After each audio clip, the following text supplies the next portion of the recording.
Bugungi videomiz 2 xonali kvartira so'raganlar uchun bo'ladi. Assalomu alaykum Angren ahli va YouTube kuzatuvchilari. Bugun Angren shahridagi 205 dahasidan 2 xonali kvartirani obzoriga kelganmiz.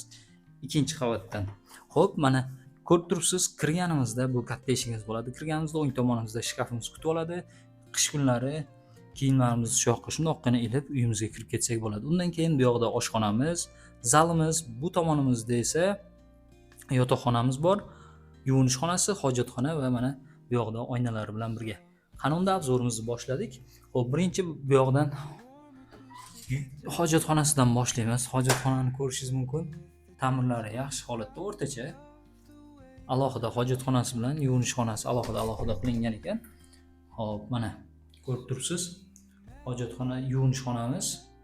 Oynalar qo'yib qo'yilgan. Bu yoqda oyna bor, ham bu yoqdagi ko'zgular o'zingizni bemalol ko'rib turib, mazza qilib yuvinsa bo'ladigan holatda. Xo'p. Otopleniyamiz bor.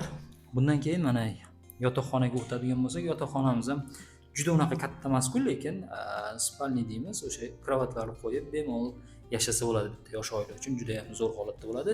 Otopleniyalarimiz shahar otopleniyasi emas, lekin uyda o'zlari qurishgan, ya'ni duh kontur deymiz, duh kontur qo'yib qo'yishgan. Bundan keyin o'tadigan bo'lsak, bu yoqda zal qismimiz, mana zalimizni ko'rishingiz mumkin. Bu yoqda ham xuddi shunaqa otopleniyalar qo'yib qo'yilgan, turbalar. Bundan keyin balkonimiz, o'rtada mana shu kattaroq bo'lgan, xo'p, zalimiz bo'ladi. Bu zalimizdan o'tganimizdan keyin oshxonamizga kelamiz. Oshxonamizni ko'rishingiz mumkin. Bu yoqda unvaliklar qo'yib qo'yilgan. O'sha oshxona garniturlari, gaz, dimoxodlarimiz, chang, dud bo'ron deydi. Hop, o'zbekcha gapirishga harakat qilyapman, maksimum baribir ruscha so'zlar ishlatilib ketadi.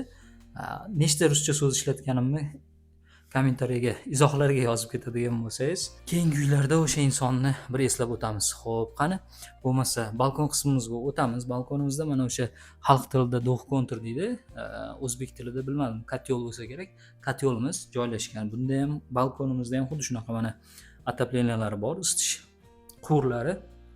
Balkonimizni ko'rib tursiz, bu yoqqa nima deydi, suyangichlar ham qo'yib qo'yishgan ekan uy egalari. Akfa oynalarimiz va tashqarini mana ko'rib o'tirsangiz bo'ladi. Ikkinchi qavatda hammasi ajoyib holatda. Xo'p, hammaga qiziq joyi, uyimizni narxiga keladigan bo'lsak, uy egalari 26.500 so'rashyapti.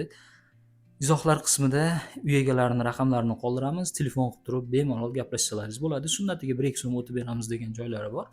Bemalol telefon qilib turib baraka qilishlaringiz mumkin bo'ladi. Angren shahridan uylarni, mana shunaqa uylarni qidirib yurganlarga videoni jo'natib qo'ysangiz bo'ladi. Kanalimiz ham ularga ancha foydali bo'ladi. Nimaga desangiz, hali oldinda bu kabi videolarni ko'p chiqaramiz.